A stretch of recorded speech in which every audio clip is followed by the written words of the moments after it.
Donc, nous, on a les outils de communication hors médias. Vous avez la promotion des ventes. Promotion des ventes, les jeux, les concours, les réductions, les dégustations, les vous en avez deux pour le prix d'un, etc. Vous avez le street marketing, c'est le marketing dans la rue. Hein, quand vous avez des gens qui vous font déguster des produits, vous distribuent des flyers, etc. Donc vous avez aujourd'hui, par exemple, les opérateurs téléphoniques qui font beaucoup de street marketing. Hein, vous trouvez des stands Orange tunisien dans la rue. Avec une qualité de communication assez discutable, je dois dire. Mais enfin, c'est du street marketing. La publicité sur le lieu de vente, très important. Publicité dans le magasin. On a vu que certains produits n'ont pas un niveau d'implication très très important pour le consommateur. Qu'est-ce que ça veut dire? Ça veut dire que vous allez acheter des piles électriques ou un paquet de papier mouchoir. Vous n'allez pas regarder la publicité, chercher de l'information qui m'achauffe le cours un processus de décision. En fait, vous allez directement avoir le besoin. J'ai besoin, j'ai besoin d'un mouchoir à papier. Je تدخل أول supermarché.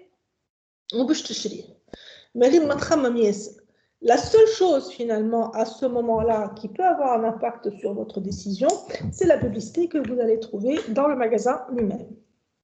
Et enfin, la communication événementielle, dernier parrainage, ouais, la sponsoring et mécénat, on va voir quelle est la différence entre les deux.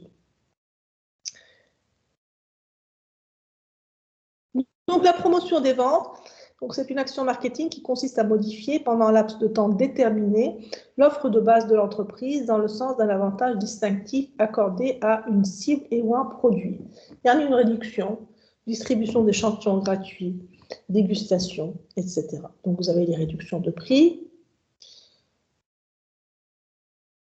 les jeux, là où vous gagnez des cadeaux, les ventes avec prime, c'est-à-dire que effectivement vous avez soit un cadeau dans le paquet, soit on vous rembourse ensuite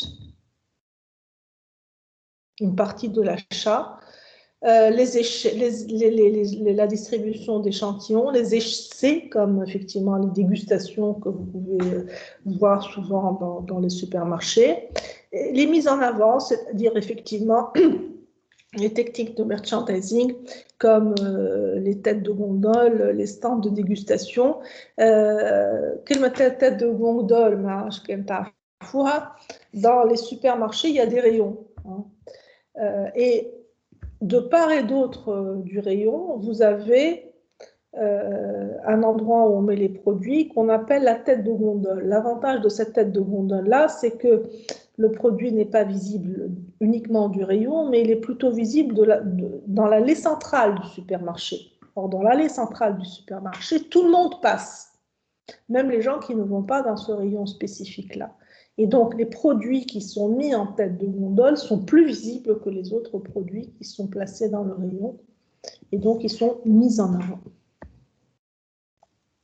Le street marketing, c'est une technique de communication qui consiste à investir la rue. Donc, ça peut être un flash mob, ça peut être la décoration d'un arrêt de bus, ça peut être, comme vous voyez là, la décoration d'un passage piéton fait par McDonald's, et ainsi de suite.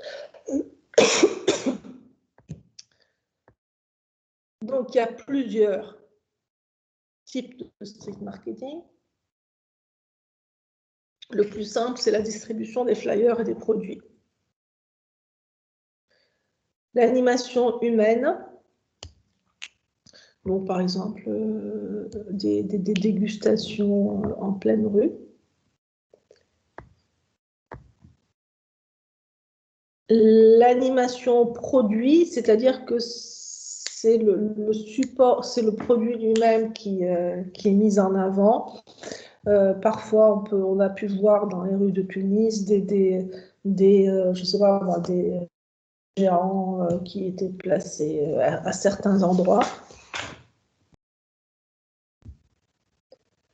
Les tournées mobiles, hein, vous avez pu voir peut-être quelquefois dans les rues de Tunis des voitures avec décorées à l'effigie d'un produit qui se promène dans la rue. La décoration du mobilier urbain, hein, comme on l'a vu, des arrêts de bus, des bancs publics, etc. Et enfin, des actions événementielles comme des flash mobs, par exemple, qui peuvent avoir lieu dans la rue.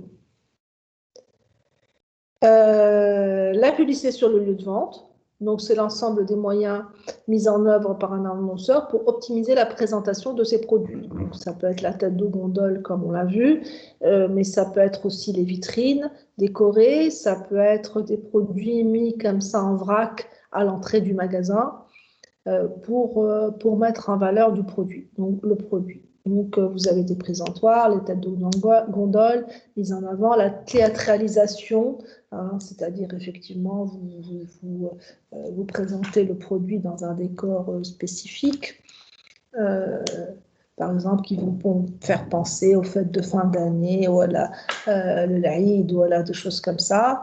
La musique, etc.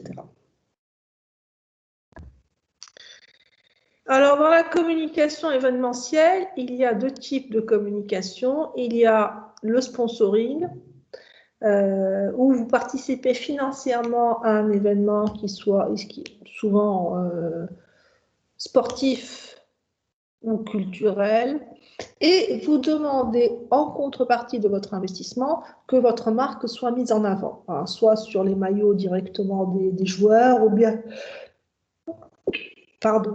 sur le billet d'entrée, ou bien sur la scène si c'est un événement culturel, etc. À l'inverse, dans le mécénat, vous allez financer une association, par exemple, vous allez lui donner de l'argent pour, je sais pas moi, réparer une école ou faire une action culturelle, mais vous n'allez pas demander que le nom de votre marque soit mis en avant d'une manière directe. Vous allez me dire à quoi ça sert? Eh bien, ça sert parce que indirectement, quand même, ça a un impact, c'est-à-dire que les gens vont quand même finir par le savoir et ça a un impact.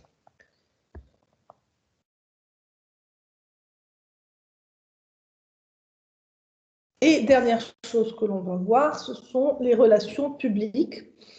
On vous dit que c'est l'ensemble de communication non publicitaire menée par l'entreprise en vue d'établir, d'entretenir ou développer des relations avec les publics. Alors, le public, c'est essentiellement les journalistes, la presse. Les conférences de presse sont un outil de relations publiques. Lorsque Steve Jobs, le défunt de Apple, lançait un nouveau produit, eh bien, il faisait une conférence de presse dans laquelle il invitait tous les journalistes pour leur présenter son dernier iPhone ou son dernier iPad ou iPod ou n'importe quoi.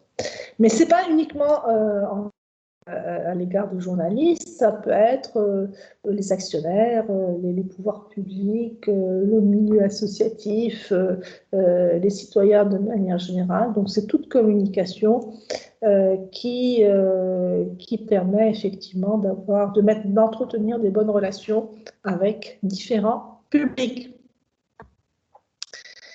Voilà, donc